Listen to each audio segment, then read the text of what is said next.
send decks, send folders to assets, have a media kit or like a press kit on your website. I'm really excited about Expo West. I try to go down every single aisle. Welcome to the Startup CPG podcast. I'm your host, Jessie Freitag. Today we get to chat with one of the most incredible champions for emerging CPG brands, Monica Watrous, managing editor of Food Business News and Food Entrepreneur. Food Business News is a trade publication covering all aspects of the food and beverage industry from field to fork, and Food Entrepreneur, a sub-brand, focuses on the innovations, trends, and personalities in the food and beverage startup ecosystem.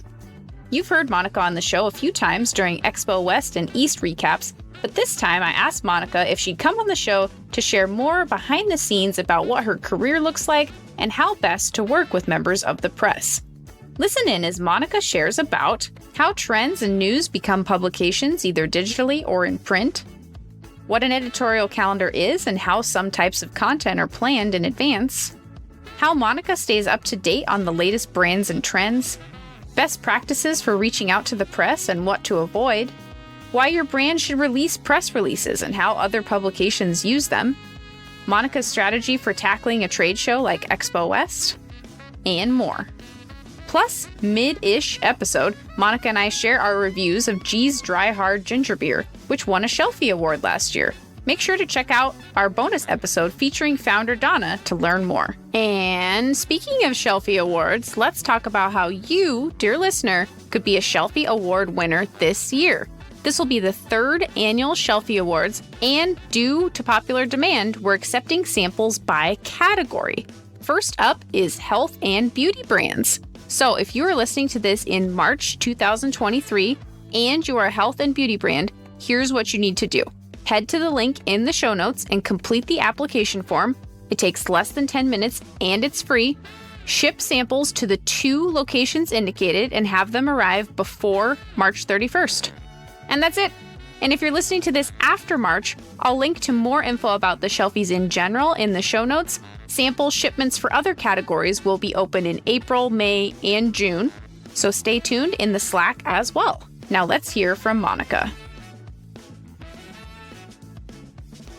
Hi, Monica. Welcome to the show. How are you today? I'm doing well. Thanks for having me. Of course, I have been excited all week to record an episode with you, and we've had you on the show as part of an Expo debrief before, but today I wanted to do an episode just about your work and learn a little bit about what it's like working with the press and, how our brands can, best engage with someone like yourself. So I'm so glad that you are here today to talk with us. And I'm so grateful for all the ways that you support our community and emerging brands in general. Well, thank you. That's really nice. Well, can you start us off by just telling us a little bit about yourself and then about Food Business News and Food Entrepreneur? Absolutely. So my background is journalism. I'm from Kansas City. I went to school at the University of Missouri, and I found myself at Sosland Publishing Company, which is based here in Kansas City. They've been around for 101 years now. This is our 101st year in business. And,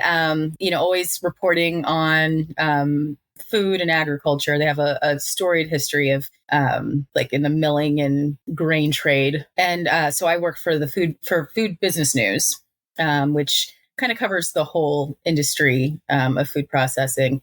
I've been there for 10 years now, and about 3 years ago, I guess, a little bit before 2020, we noticed that there was a lot of interesting emerging brands popping up and stealing market share from the big players, disrupting categories that hadn't seen a lot of innovation in a while, and being heavily funded, as well as having lower barriers to entry when it comes to coming to market, with D2C being available. And so between that and just watching how Expo West has exploded with just the number of people who are paying attention to innovation in this space, we saw an opportunity to launch Food Entrepreneur as a sub-brand of Food Business News. And so it started as a print supplement that ran 6 times a year And when the first couple years, we noticed that this was more of a digital brand. So we've kind of backed off from print a little bit. We doubled down in digital. So we do 2 webinars a year called the Food Entrepreneur Experience, where we hear from early stage brand founders and experts talking about trends and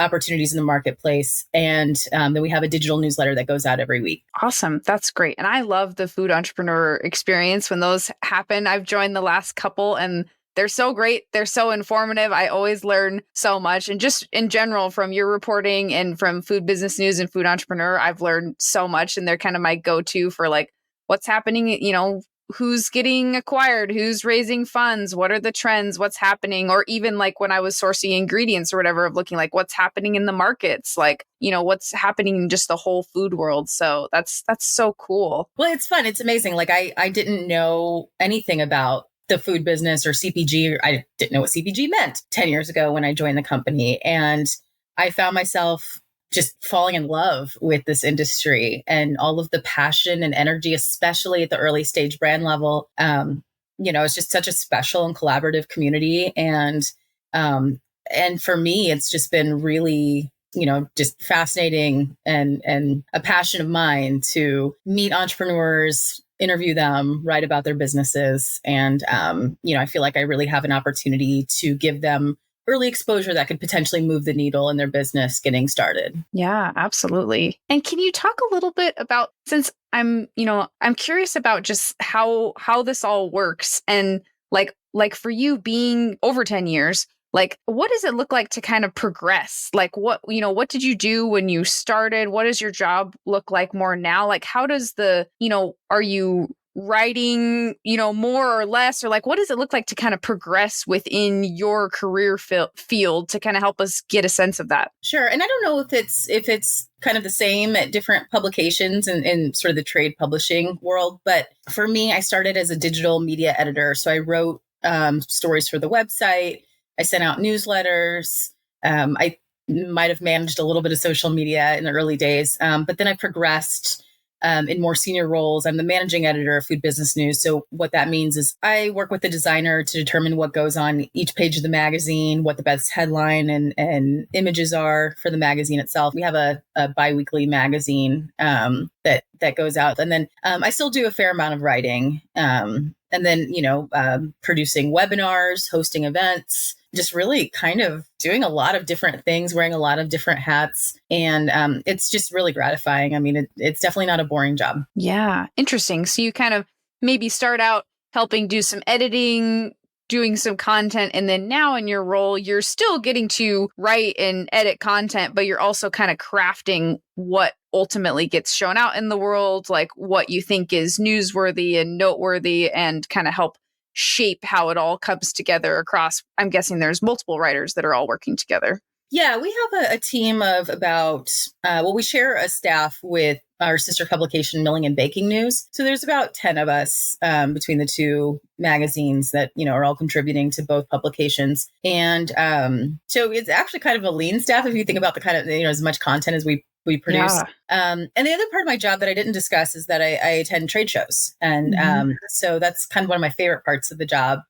Definitely was doing a lot more before the pandemic, now starting to ease back into it. But a big part of my job there is to track trends and patterns that I see and write about, what are some of the more interesting themes, in product development that are on display at trade shows, meeting brand founders, profiling them, and then also writing about the latest new product launches. Yeah. Interesting. And you mentioned that print maybe isn't as big anymore, but I'm curious just from like, what is the process that goes into like if an article is going to go to print, or if it's going to be on the website, or if it's going to be in the digital magazine? Like, can you walk us through like some of those processes, like what all goes into there? Because I think there's this maybe misconception, or like when you're just consuming content online, you're like, oh, like somebody just pressed post, like a blog post or something like that. And there's like, especially if it's going to go to print or there's design involved, like there's a lot of lead times and time it can take to get set up. So I'm curious, like how all of those actually end up published, through a platform like Food Business News? Yeah, so we do draw from a lot of our online content to fill out the print magazine. We do have features that are signed, a year out. There, we have an editorial calendar that comes out ahead of the year. So our sales team can sell advertising around various topics on our editorial calendar. And so the editors who write those features, which usually center on ingredient trends and applications, they are working on those, probably about a month ahead of when it goes to print. As far as the news section goes, that's a little bit more timely. So, we usually a production week looks like, so the magazine comes out on a Tuesday. So the week before, I'm putting together the stories that we've run on the web or, the features that our editors are working on, and Thursday is kind of the day that all of those pages need to be laid out. And then Friday, we review everything and then send it to the printer. So if there's a news story that breaks on a Friday, it's not going to be in that magazine. So that's the limitation with print, is that because and I think that's also just being reflected in readership patterns. I think people realize that they're not going to get the latest news in a magazine. And I think that's why having compelling features that are, bringing a lot of value to the reader is an important part of our print strategy. Right. Okay. Yeah, that's interesting. So you've got people writing, editing, designing, and it's having to kind of work through all those workflows. But with the news, you're all doing, with a small team, you're doing that all very quickly to get, the latest out. Yes. Yeah. Wow. That's wild. And you mentioned the editorial calendar. Can you expand a little bit more on like the editorial calendar? Well, like you said, a little bit more about how far in advance you get that, how you use that in your work. Like how often are you referring to that? Are you, tracking, are you going to a trade show sometimes knowing, oh, I have this editorial content, calendar thing coming up in a little bit. This is going to be a great, like, how does the editorial calendar kind of inform and help you plan? Absolutely. And what you described is exactly how our editors approach trade shows or meetings that they have on their, like I'm working on a feature about sugar reduction for the May issue. So if I have this opportunity to meet with a supplier of sugar or sweetener systems, then, I can work on that for this feature. So yeah, I mean, really any events or meetings that our editors are attending, they use that editorial calendar to kind of determine, who they want to talk to at a trade show, for example. The editorial calendar comes out like months before the year starts. And usually those topics are set based on where there's the most interest from the previous year from advertisers. So some of the topics that seem to do really well year after year are things like clean label, organic ingredients, sugar reduction, like I said, gluten-free. I'm sorry, I'm looking at the editorial calendar on my wall here. We will have features that are around events, like Expo West post coverage. But we'll also have things like sustainability, for example, which could go in a number of different directions depending on what the editor who's writing that feature sees and, decides to report on. Yeah. So they're pretty broad, I guess is what I'm trying to say, is like the topics tend to be kind of broad, and then we can drill down into what is the hottest sweetener, sugar reduction sweetener system right now and write about that versus we're going to do a feature on stevia. We don't like get too specific with the editorial calendar, but gives us enough direction to be able to figure out, to help our sales team work with advertisers to support those features. Yeah. Is it often that when I've worked at a brand, you send off your product to someone because they're doing a feature, and then you don't hear back for months, and then pretty soon, a couple months later, like, oh, we're doing we decided to do a spot on this, and they remember you. And is that something that's fairly common of like, you might get a sample, or you might be exposed to a brand one week, and then you might not have an opportunity for a little bit, the timing might not be right to feature them, but then you feature them again. Like, does that kind of playing with the timing is that common? 100%. Yeah. And I think, for me, I have a little bit of a different stand. I don't write the features for our magazine. So I don't really work I'm not limited by an editorial calendar or, restricted in the sense that if I see something that I really want to write about now, I have that opportunity. So with the web, there's a lot more flexibility, a lot more opportunities to turn something around quickly as it pertains to, especially covering the entrepreneurial space. There's a lot, it's moving quickly, a lot of new brands popping up, a lot of new product launches coming down the pike. So having the opportunity to write about those things more quickly for the web, but then possibly revisiting some of those brands or topics for print as the editorial calendar dictates. Yeah. How do you wade through it all? Like, how do you wade through all the, the new brands that you're learning about, the information on the internet? And like, I'm sure it, you draw from your experience you've developed over years, but kind of curious, like, what does it look like for you to be like, all right, I'm going to see what's going on today. Like, what are you checking? What does that look like to stay up to date? And how do you not just, get like information overload? Oh, I definitely have information overload. And I wish I wish I had like a brilliant organizational system for all of this. Because there is a lot between social media and seeing like a cool brand on Instagram, like, oh, I want to write about them.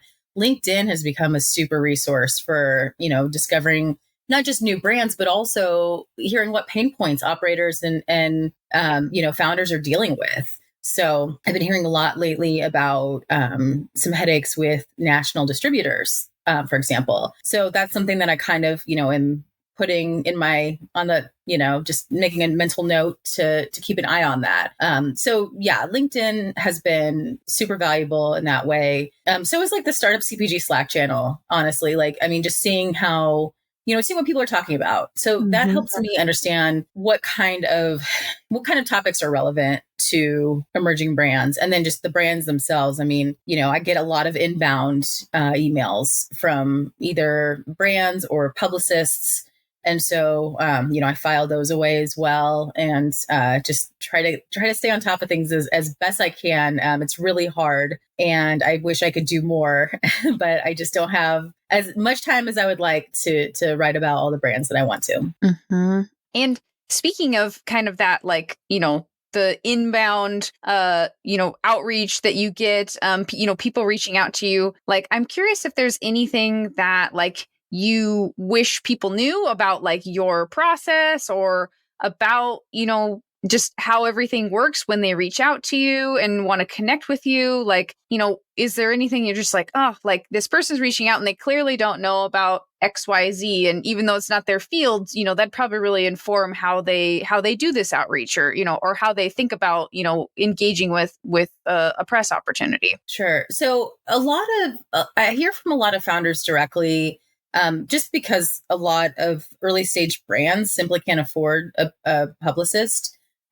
So I welcome those inquiries. I want people to feel like they can reach out to me on LinkedIn or email me and say, hey, we've got a new product coming out, or this is, here's my cool brand that I'm launching, or hey, we just got into Target. And not every not every bit of news is going to make it into a story. Like, for example, we may not write about your Target launch, but I might keep watching the brand to see, okay, well, when there are enough developments, maybe we can do some sort of, bigger piece on what's going on with that brand, or maybe the category that the brand participates in.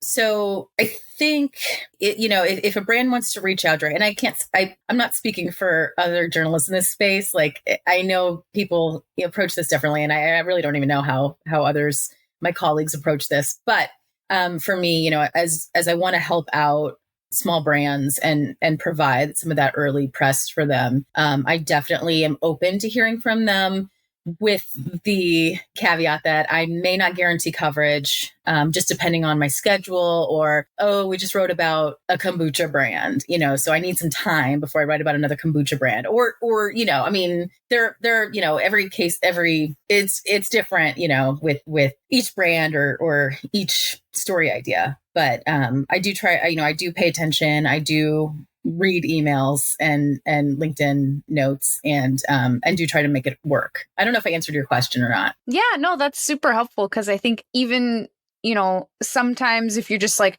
trying to quickly inform people about things, or you've really got your heart set on like, oh, I hope someone features us about XYZ, and you don't get featured, it can feel like a big bummer. But also the reality is that there's value in just that outreach at all. Like, it's relationship building. It's helping you track like, hey, this brand has traction. It's not a no forever. It's just a not today sort of thing. So I think that's super helpful. Just insight into kind of the long-term strategy. Yeah, 100%. And like, for example, I wrote a story about a brand founder that ran in January. I interviewed the person in November who had reached out to me a year before, made initial contact then. And it took me that long to turn it around. And, there wasn't really, any specific reason why there was a delay. That's how it happened. And, the timing worked out, I think, for the timing, the publishing of that story.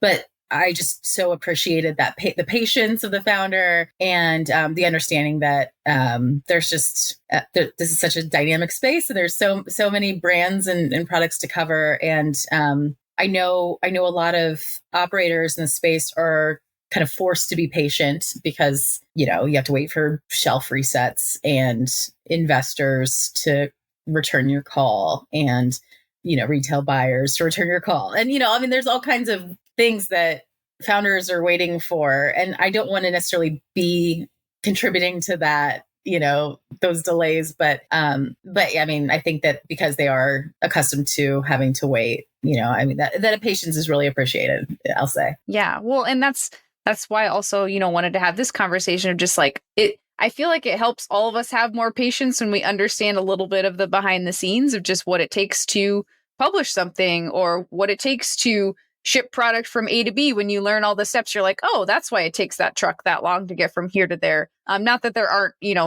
terrible delays sometimes, but sometimes when you learn the behind the scenes, it's like, oh, it just kind of helps you make sense of, what you're trying to navigate. Yeah, for sure. I mean, I think that it's possible that some people who reach out think that they're the only person who reached out to me, and they don't understand why I haven't responded. And then, it's reflected in their follow-ups. And it's really nothing personal. It's just hard for me to, keep up with all of it sometimes. So, yeah. On that note, is there anything that you like when people reach out?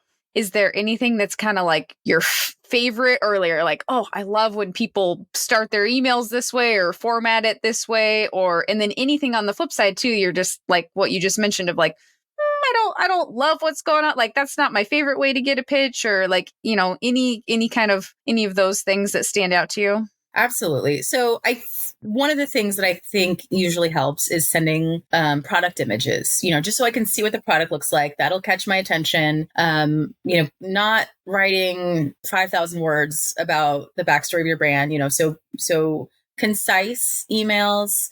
Or LinkedIn messages are really helpful. Even like bulleted things like, here's what we've been up to lately. I assume this is actually also how people reach their, when they connect with like investors or people they have existing relationships with. They're like, hey, here's what I've been up to.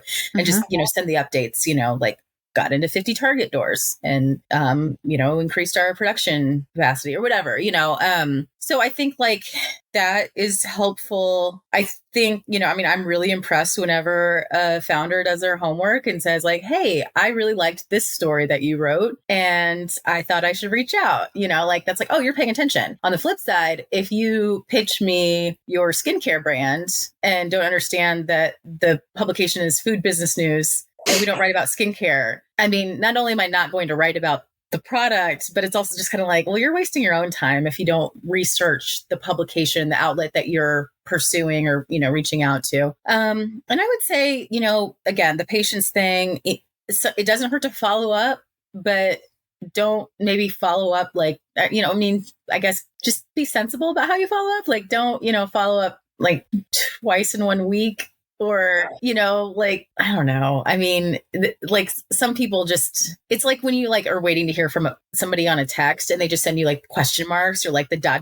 Like I'll get some of those sometimes. And I'm like, you really think that that's how you're going to get me to respond to you? Like, I don't know. So I think just having like compassion and patience and also respecting, my time by giving me all of the, like concise information And yeah, I think that's usually what's the most effective way that what I tend to pay more attention to. Yeah, that makes sense. Is it helpful when people provide like links or, links to more information, kind of like if you want, keep your email concise, but is it nice to have a way if you're like, oh, this is really interesting, I can dig in, like to make it easier to like dig in there? Yes. Send decks, send folders to assets, send, any kind of collateral. I think, you that's really helpful. Have a media kit or like a press kit on your website. I know that's a lot of work, but that could go a long way.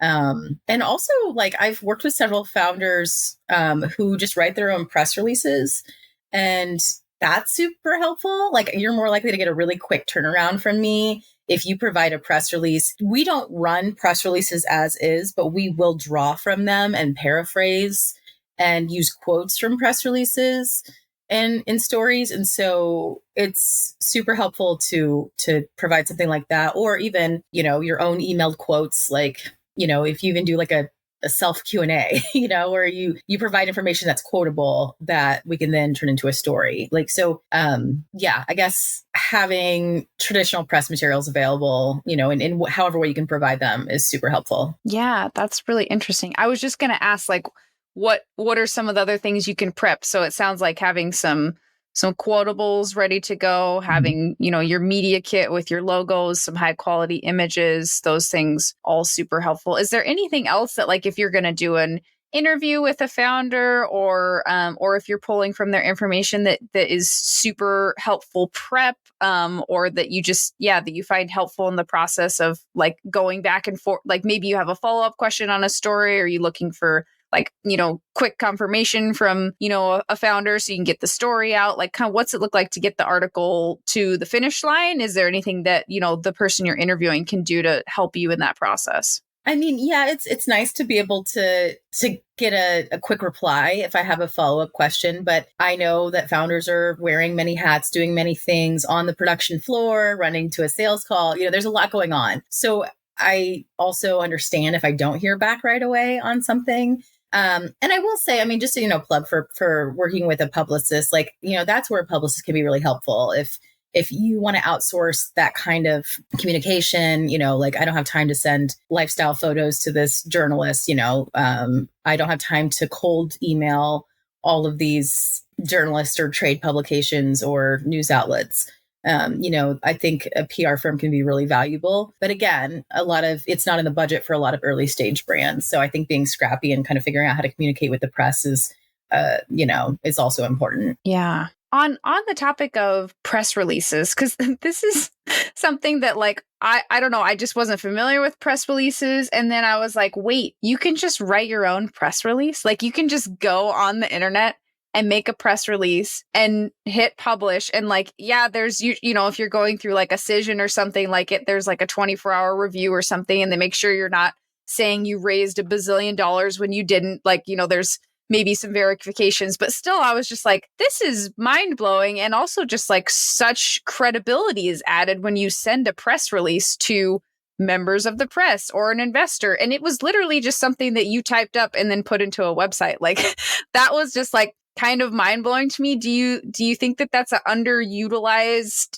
strategy to put press releases out in the world? Or do you think there's too many? Or I'm curious about your thoughts on like brands doing press releases. I think it's a great idea. I don't think there are too many press releases in the world. I think it's, like you said, it gives credibility to the brand. I will say, as far as the way food business news editors source our news, is we look at the wires. So there's several CPG news wires that we look at, and we grab press releases from there. And that's usually the start of a lot of stories for us. We'll see something, then we can dig deeper, do more reporting. So I think it's a really great idea to do that. I think, in terms of putting together press releases, some reasons for that, what would be a good reason to put out a press release? New product launch, definitely. Distribution news. We may not always report on it, but it's good to put out there. One of the things that we almost always report on are funding rounds. So if a brand raises a Series A, we want to be able to share that news with our readers. So that's another reason to put out a press release. And yeah, I mean, I guess like also participation at events. I've seen several brands write press releases just to say like, hey, we're going to be at Expo West. Didn't hurt to have, to put that out there. And but I think it's really important to find a news angle and not just put out a press release that says, hey, we exist. Do you recommend putting some like, your own quotables in a press release or any other things that you like to see if you are like looking at the wire and you dig into a press release, anything that you find helpful to see? Yeah, quotes for sure. And, images definitely are really important. And then, I don't know, I mean, I think, certain things like if it's a new product, for example, some of the high points to include are things like, MSRP and maybe, which retailers are taking it in or which websites you can buy it from. So where you can find the product. And I think it's always helpful to learn about some of the ingredients or nutritional profile of the product too. So include, maybe some product attributes and details around that. If it's a fundraising announcement, who led the round, who participated in the round, what are you going to do with that capital? How is that going to support your next chapter of growth?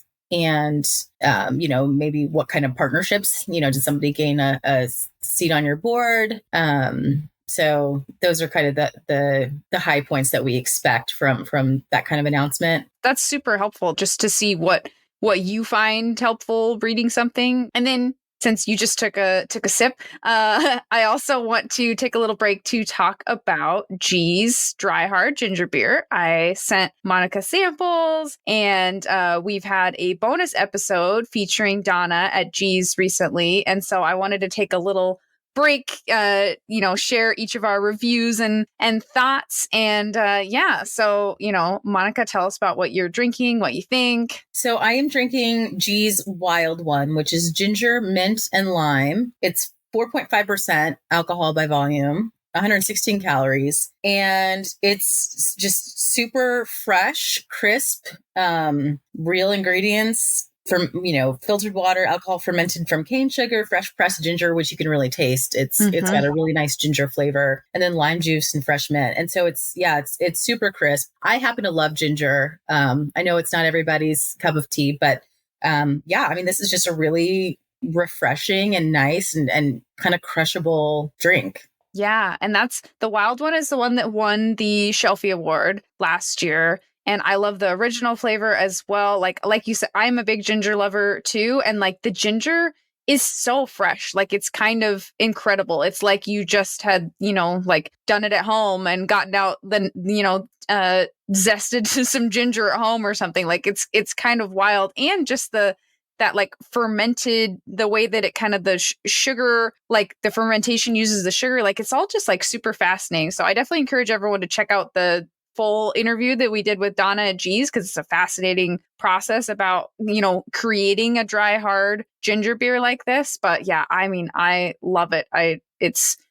Donna gave me the tip. She was like, it's fun to drink in the can because the cans are pretty, but she was like, pour it also in like a wine glass and like swirl it like it's wine. And you'll really get like the aromatics. And that was a great tip. So I've also felt fancy and drank it out of a wine glass. Okay, good to know. I'll try that for my next one. Nice. Awesome. Well, thank you for trying that with me. It's fun to have a little Shelfie Award winner break. Yeah. Well, thanks for sending it to me. I like I said, I love ginger. I love canned cocktails. And I really have been enjoying sort of the lower proof drinks trend.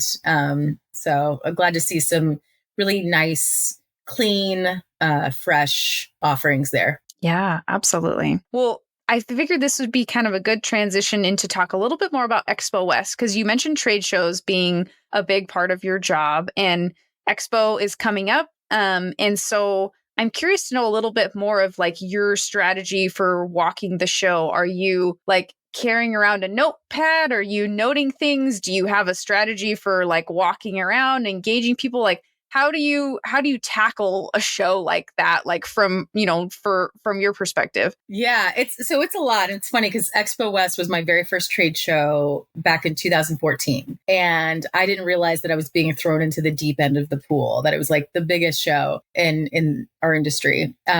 So I used to take appointments, booth meetings with brands, but I found that it's kind of hard to coordinate, especially if I'm with somebody in Hall E and then I need to get over to B and zigzag around in the convention center. It's not really ideal. So the way that I approach these shows now is I don't take meetings. If I want to talk to somebody, we'll schedule something either before or after the expo, just virtually. And I try to go down every single aisle. It's a lot, but it's, I feel like it's the only way I can really ensure that I see everything. I do take notes on a notepad. I also use my phone to take pictures to help me kind of remember. And then I am so old school. I take sell sheets and business cards. And that's like usually a good sort of memento later on in the day when I'm like, back in my hotel room with everything that I collected, just to see like, okay, what themes, what trends did I see? Just kind of a visual reminder of what I saw on the floor that day. Also, if a brand has a cool sticker, I feel like you're going to be down for that. Okay. So I know that we're kind of on video a little bit. I don't know if this is going to make it in here, but quick pause to help you in an audio medium. At this moment, Monica is holding up a journal absolutely bedazzled with stickers. A few I spotted were Chubby, Mly, Dream Pops, Olipop, Forage, and as a fellow sticker enthusiast, I can confirm it's a great collection. This is my I love it. Sticker. This is like just my quarterly journal or whatever. But yeah, these are definitely a collection of stickers that I've either gotten at shows or, in orders when I order online. So yeah, I'm swagging stickers. And also I'm wearing my Chubby Snacks hat, which wasn't free swag. I actually ordered it. Yeah, I think that's interesting. I feel like I've seen more brands at shows like at Expo with fun merch. And that was a big trend that I saw at Expo West. There were a lot of really cool bags, like either tote bags or Belgian Boys had that really awesome French toast, like fanny pack, I think. I didn't get one because I think they went pretty quickly. But I think that it's a good opportunity for a lot of brands with kind of bigger marketing budgets to have fun and really engage and catch people's attention, because with so many exhibitors, you kind of got to do a lot to catch attention and stand out. Oh, yeah. I think one of my favorites was when we did an Expo West recap last year. I think you and Jenna talked about the Ouroboros 1-star tastes like butt tote bag. That's one of my favorite pieces of swag that I've seen, I think. Same. I love that. Yeah, based on a negative review they received on Amazon. And I just thought that was such a brilliant way to, it's definitely eye-catching. And it's them kind of, laughing at themselves and not taking themselves too seriously, which is so akin to the spirit of the brand. So I thought that was just that was a winner for sure. And we were talking about it a year later. So it was obviously very effective. Yeah. And speaking of Chubby, since Monica mentioned wearing her Chubby hat, that was, you got a shout a few episodes back when we talked to TBH about the Chubby collab. And so that was fun because that's how I got my news about that collab, was from following you. And then my order went in about 30 seconds later after seeing that. So. Well, it's funny because I've definitely ordered things based on your posts, and you're like, it's like Oat House, for example. Like, yep. I love your love of Oat House. It's a very deep love. I was having the red velvet flavor just earlier today as my middle of the day snack, and it's so good. So yeah, we're influencing each other we're enabling each other's emerging brand spending habits.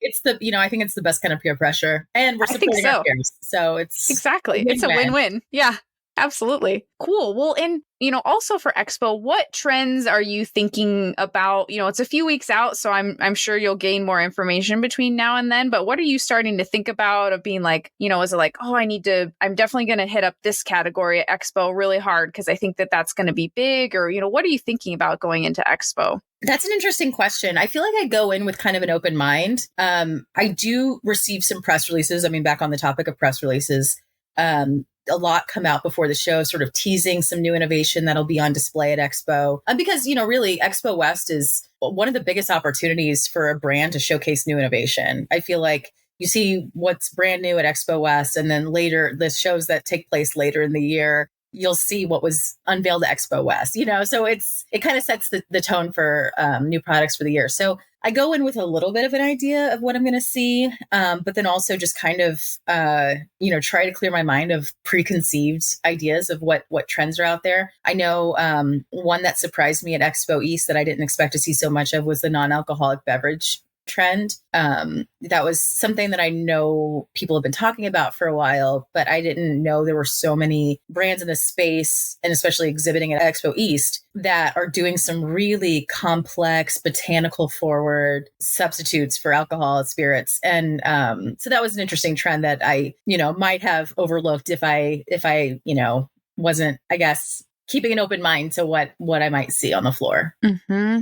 Yeah. And I get one other tactical question, because you can obviously, if you tried every single sample at Expo, like, I don't even know what would happen to a person. We all end up with a little bit of some version of a stomachache, I think, just from eating little bits of food all day. Not that they aren't great. It's just, it's so many different foods for us all to process. Like, do you find it helpful, like, when you're offered a sample, because you're there to kind of try everything and track trends, is it helpful to be offered something to take home that you can try later? Like, what are your preferences on that? Because I know also as brands, everyone's trying to get everybody to taste it, because, that's what you need, but you might not be able to taste every booth that you stop by. Yeah, absolutely. I think, having to go portable samples, small samples, don't like give somebody a multi-serving bag of something. That's absolutely really helpful, because not only is it hard to eat everything like there on the show floor, but also, it just kind of like, I think in this age of kind of this post-COVID era, like I think a lot of brands backed away from doing some of the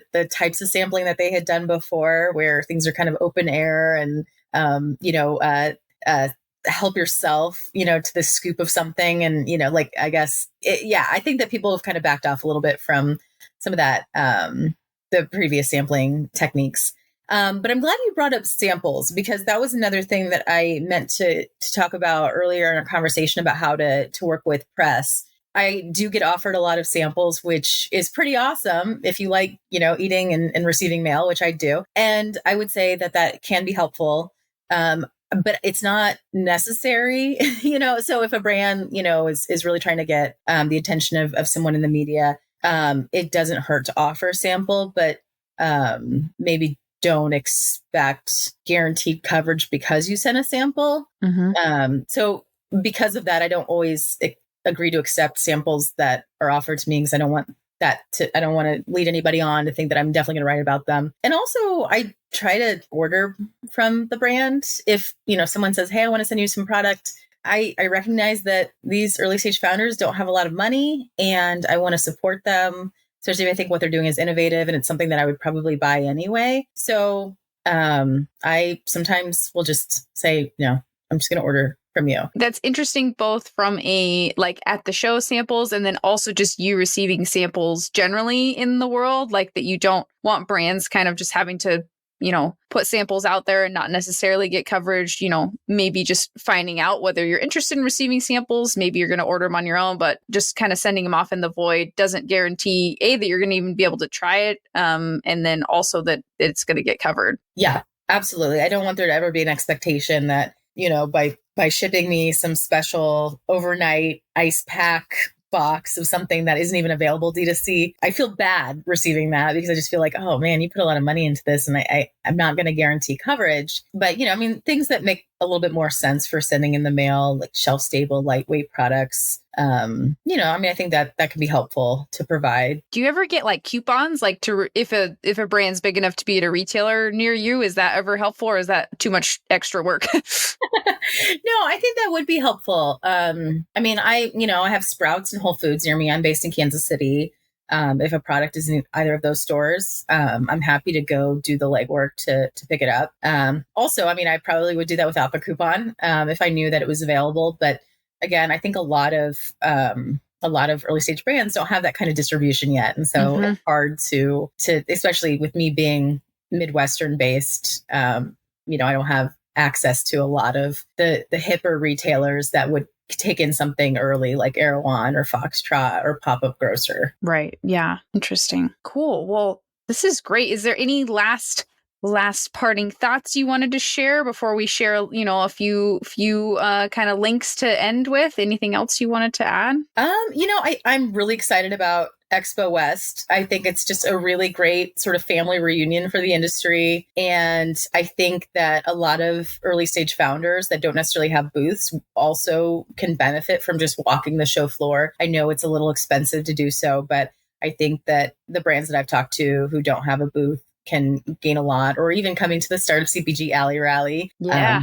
I know there are some really great backpack brands that I'm looking forward to seeing there. So there's a lot of value in attending, and I hope to see as many people as I can at the event. Awesome. That's great. This has been so helpful. I'm going to include in the show notes the link to your LinkedIn so that people can follow you. Also, you can go to foodbusinessnews.net. And then from there, you can make it to Food Entrepreneur. And then can people follow you on Instagram? You're like, what, Monica Eats account? Absolutely. Yes. I would love for people to follow me on Instagram. So, the account's called What's Monica Eating? I think the handle is just my full name at Monica Watrous. If people want to see low production quality amateur food porn, and lately just me waffling everything in my house with my miniature waffle maker. I welcome the amazing. Your waffling adventures. It was a topic in a meeting today of just like, did you see what Monica's been waffling? Yeah. Did you see it? Like, so yeah, you're definitely a celebrity with the waffling. It's great. Everyone needs to follow. That's amazing. Awesome. Well, this is great. Thank you so much for all you do for our brands and just for spending time with me to kind of give us a little peek behind the scenes into your career world. It means a lot and it's really valuable. Well, thank you. And right back at you. I mean, you do so much for brands too, and you're just killing it with the podcast. So really, really appreciate the opportunity to share a little bit more and to find new ways to connect with this amazing community. Awesome. And can't wait to see you at Expo West as well. Yes. Same. Thank you for listening in today. I'm so honored you joined me for this conversation, and I love hearing from you all with feedback, suggestions, or if you just want to say hi at podcast@startupcpg.com, or you can find me on LinkedIn. If you liked this episode, we'd love for you to share it with a friend or colleague, subscribe so you don't miss future episodes, and maybe even leave us a 5-star review on Apple Podcasts. If you aren't yet in our Slack community of founders and experts, we'd love to see you there. You can get the free invite at startupcpg.com and find all our other awesome resources there, like webinars, databases, the blog, the magazine, and virtual and in-person events. And if you found yourself rocking out to our intro and outro music, which I do every single time, make sure to check out the Super Fantastics on Spotify. It's the band of our Startup CPG founder, Daniel Scharf. I'm Jessie Freitag, your host and producer, and on behalf of the whole team at Startup CPG, thank you for being here and see you next week.